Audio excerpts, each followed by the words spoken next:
안녕하세요. 저는 결혼한 지 25년 정도가 된 주부입니다.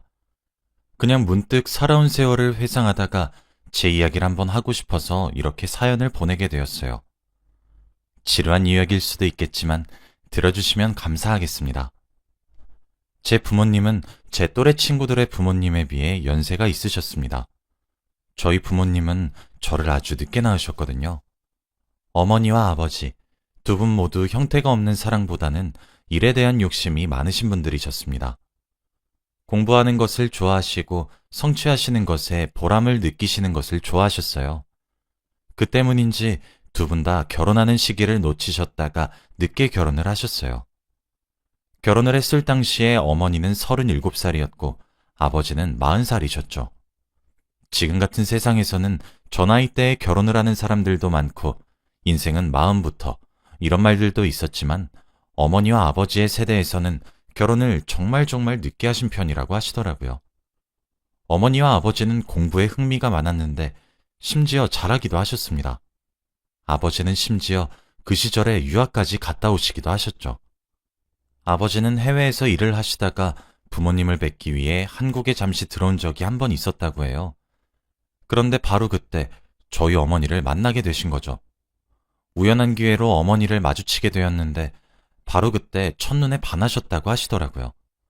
운명적인 첫 만남이었던 것이죠. 어머니와 대화를 주고받을수록 호감은 커졌다고 합니다. 그러나 잠시 한국으로 돌아왔던 터라 다시 일을 하기 위해 해외로 나가셔야 했죠. 아버지는 아쉬움이 많이 남아서 어머니와 메일 주소를 교환하고 다시 외국으로 돌아가셨어요. 하지만 외국에서 일을 하면서도 저희 어머니가 그렇게 생각이 났다고 해요. 물론 저희 어머니도 같은 입장이었다고 했습니다.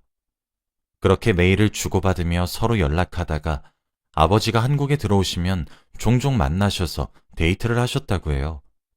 그렇게 2년 정도 연락하다가 아버지는 안 되겠다 싶으셨고 해외에서 하시던 일을 정리하시고 그대로 한국으로 귀국하셨습니다. 그리고 저희 어머니께 교제를 시작하자 고백함과 동시에 청혼을 하셨다고 해요. 저희 어머니는 자신을 위해 해외에서 하던 일까지 정리한 남자인 아버지의 청혼 또한 기쁘게 받아들이셨고요. 사실 그 시절엔 여자가 사회적으로 어느 정도 명예로운 위치까지 올라가고 성공을 할 확률은 지극히 낮았습니다. 그래서 저희 어머니는 손가락질도 많이 받았어요. 독하다고 말이죠. 그 시절에는 여자가 집안일을, 남자가 바깥일을 하는 것이 올바른 인식이었거든요. 모두가 저희 어머니께 독한 여자라고 손가락질을 했었는데 저희 아버지만 아니었다고 하더라고요. 바로 아버지의 그 점에 어머니는 사랑에 빠지셨다고 했습니다. 남들보다 느끼한 결혼이었지만 제 짝을 만나셨던 두 분은 금슬도 참 좋았어요. 아버지는 한국에서도 곧바로 취직을 하셨죠. 어머니와 아버지 두 분 다 학력도 고학력으로 어디 가서 빠지지 않았거든요. 그래서 두 분의 결혼식은 화려했습니다. 나이가 어느 정도 있기도 했고 두 분 모두 사회적인 위치와 돈 또한 어느 정도 있었기 때문에 말이죠. 결혼을 하시고 난 뒤 얼마 지나지 않아 제가 선물로 두 분을 찾아가게 되었고 난산으로 저를 낳으셨습니다. 그래서 저희 집은 외동딸로 저 하나밖에 없어요. 귀하게 얻었던 아이라 그런지 저는 정말 사랑을 듬뿍 받고 쑥쑥 자랐습니다. 사실 저희 집은 다른 집들에 비해 특이한 점이 하나 있었어요. 바로 거실에 TV가 없다는 점이었죠. 대신 커다란 책상이 하나 있었습니다. 저희 집은 TV를 시청하기보다는 항상 책을 가까이 했어요. 그런 어머니와 아버지의 모습을 보고 자라서 그런지 저도 책을 보는 것이 익숙했고 흥미가 많았죠. 아마 영향을 크게 받은 것 같습니다. 그렇다 보니까 아주 자연스럽게 저도 공부를 하는 행위를 정말 흥미롭게 여길 수 있었고 부모님이 딱히 공부를 하라며 잔소리를 하시지는 않았었는데도 불구하고 제가 알아서 좋은 대학에 들어갔고 좋은 직장에 취직할 수 있었어요. 사실 저는 공부도 참 오랜 시간 동안 했습니다. 저도 공부에 대한 열망과 욕심이 엄청 많았거든요. 사회적으로 성공하신 부모님과 저도 괜찮은 탄탄대로를 밟고 있어서 저희 집안은 참 남들에게 부러움을 사곤 했죠. 그런데 불행은 정말 예기치 못한 곳에서 찾아왔습니다. 어머니께서 난치병이 찾아오게 되었거든요. 원인은 알 수 없었지만 점점 몸의 운동 기능을 상실해가는 무서운 병이었어요. 어머니는 점차 몸에서 근육이 사라져갔고 끝내 휠체어에 의지하는 삶을 살게 되었습니다. 아버지도 퇴직을 하시고 어머니를 보살피기 시작했어요. 어머니께 찾아온 병은 정말 무서운 병이었습니다. 어머니를 빠른 속도로 피폐한 상태로 만들었고 천문학적인 치료 비용이 필요했어요. 어머니의 병원비를 대기 위해 저는 돈을 벌어야만 했습니다. 어느새 남들보다 조금 더 부유했었던 저희 집은 점차 빚이 쌓여가고 있었어요. 그래도 아버지가 버티고 서 계셨기 때문에 열심히 하면 괜찮을 거란 생각을 계속 가지고 있었죠. 그런데 제 불행은 거기서 끝나지 않더라고요. 아버지께도 간암이라는 병이 찾아왔거든요. 어머니와 아버지의 병원비에 등골이 휠 정도였습니다. 처음엔 저희 가족 모두가 아버지의 암을 부정했어요. 인정하고 싶지 않았습니다. 좋은 직장을 다니곤 있었지만 그걸로 병원비를 대는 것은 턱없이 부족해 적금을 하나씩 깨기 시작했어요. 부모님의 투병 기간이 길어지기 시작하니 전 투잡 쓰리잡을 하며 낮밤을 가리지 않고 돈을 벌기 시작했죠. 제가 회사 일과 병행해서 했던 일들 중 하나는 고액 과외였습니다. 학벌도 좋았던 저는 입시생들을 대상으로 과외를 가르치기 시작했어요. 그런데 제가 가르치는 학생들이 하나둘씩 좋은 성적을 거두기 시작하고 의대나 명문대학에 입학을 하기 시작하니 학생들의 학부모들 사이에서 제 소문이 났던 모양이더군요. 그러면서 여기저기에서 과외 제의가 들어오기 시작했습니다. 원래 저도 꿈이 있었던 사람이었던 터라 제가 다니고 있었던 직장을 포기하고 싶지 않았어요. 하지만 당시 제 과외비를 얼추 계산해보니 웬만한 대기업 연봉이 훌쩍 넘어가더군요.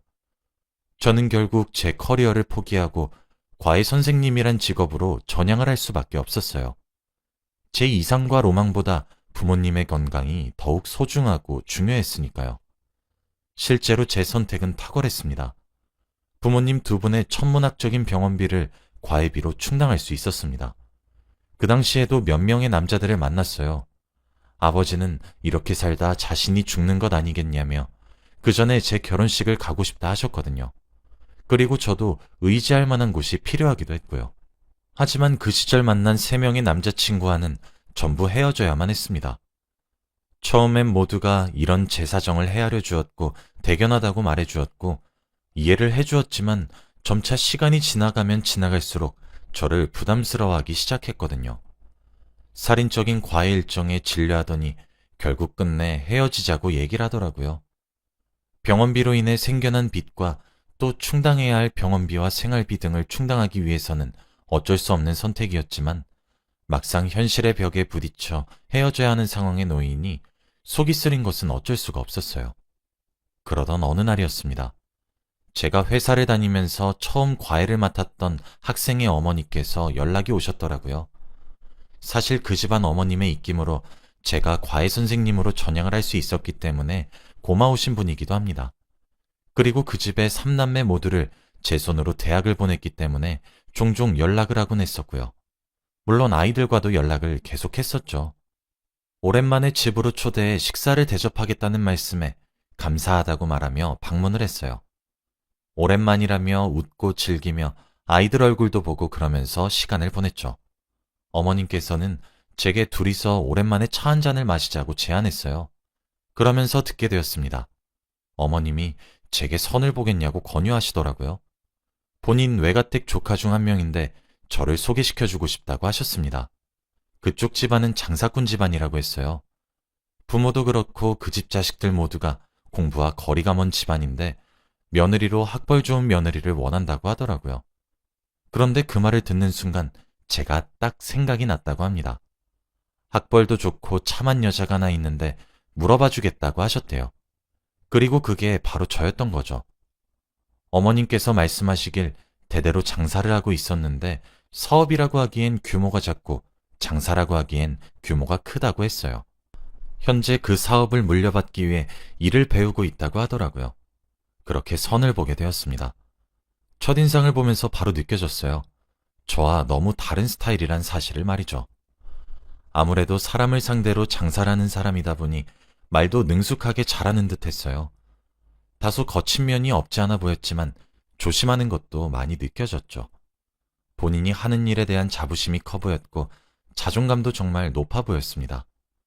드라마에 나오는 남자 주인공처럼 센스가 엄청나진 않았지만 저를 배려해 주려고 노력을 하고 있다는 사실은 느껴질 정도였어요. 그렇게 몇 번 만남을 이어나갔습니다. 6번 정도 만났을까? 그 남자가 제게 결혼을 전제로 만나보자 하더군요.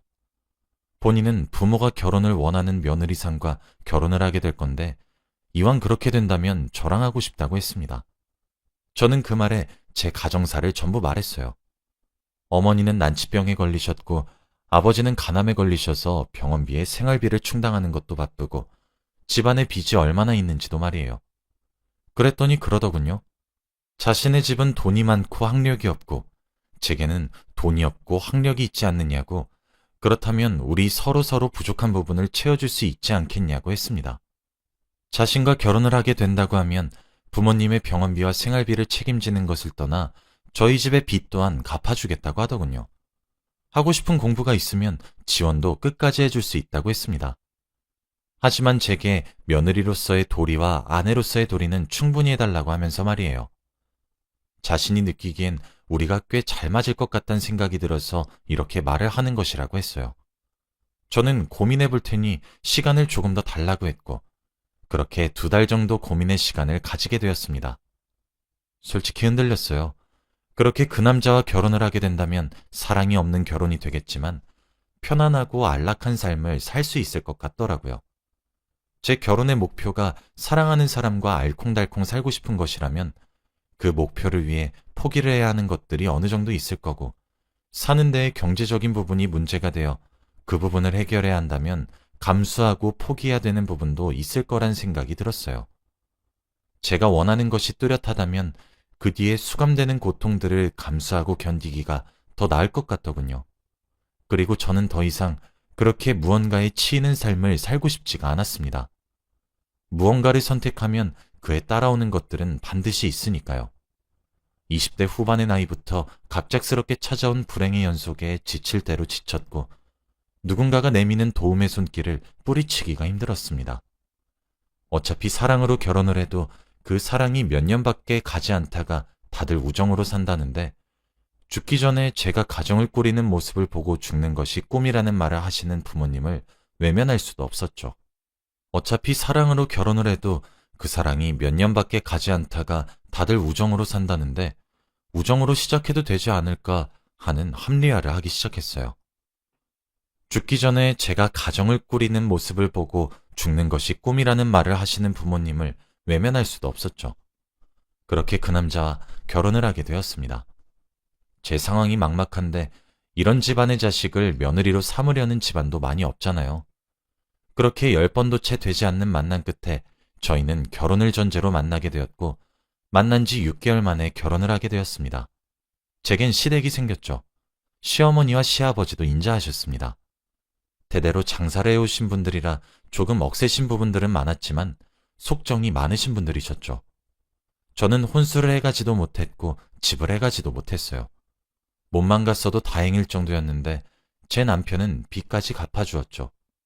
그뿐 아니라 제 인생에 없을 수도 있겠다 싶을 정도의 화려한 웨딩드레스와 결혼 과정들은 저를 황홀하게 만들어 주었어요.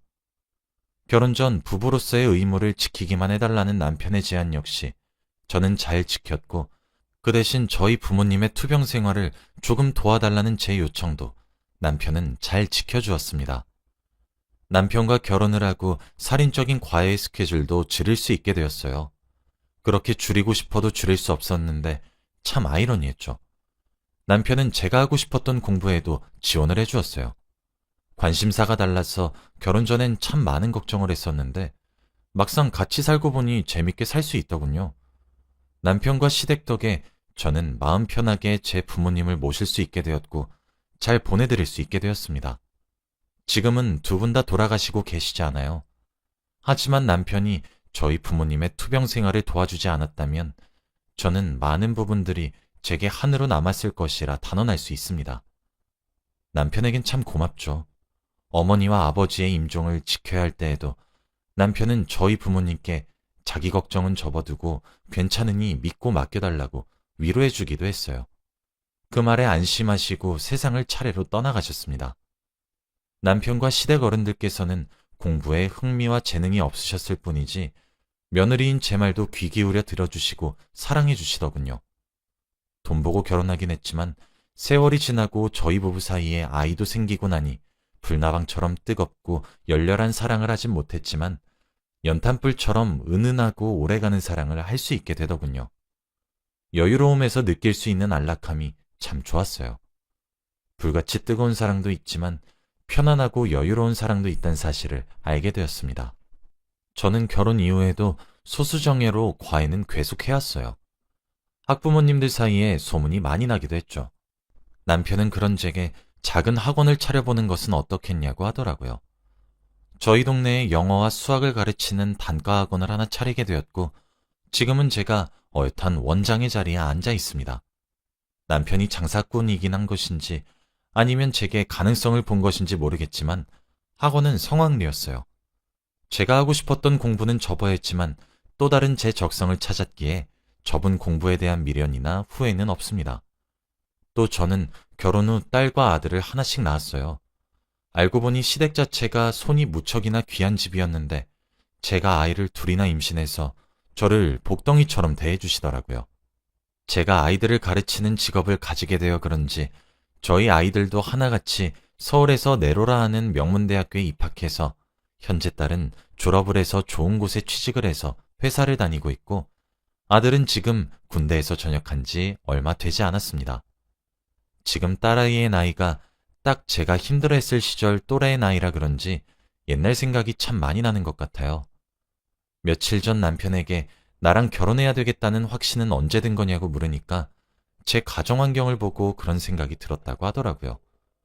그렇게 불우하다고 느껴서 비관적으로 생각할 수 있는 환경에서도 어떻게든 제 꿈을 놓지 않으려고 하면서 가족들에게 희생을 할 수 있는 모습을 보면서 저와 결혼을 해서 자신의 미래를 맡기게 되면 어떤 불행이 저를 덮쳐도 헤쳐나갈 수 있겠다는 확신이 들었다고 하더라고요.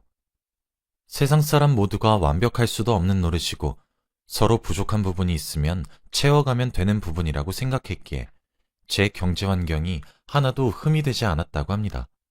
그 말이 제게 참 감동적으로 들렸어요. 그래서 결혼을 앞둔 사람들께 말하고 싶습니다. 사랑이 있으면 좋겠지만 부부 사이가 되기 위해 가장 필요한 덕목은 함께하는 미래를 배우자에게 맡길 수 있는가. 이 부분이 가장 중요한 것 같아요. 저도 남편도 서로에게 좋은 미래가 되어주기 위해 많이 노력하고 있거든요. 제 이야기는 여기까지입니다.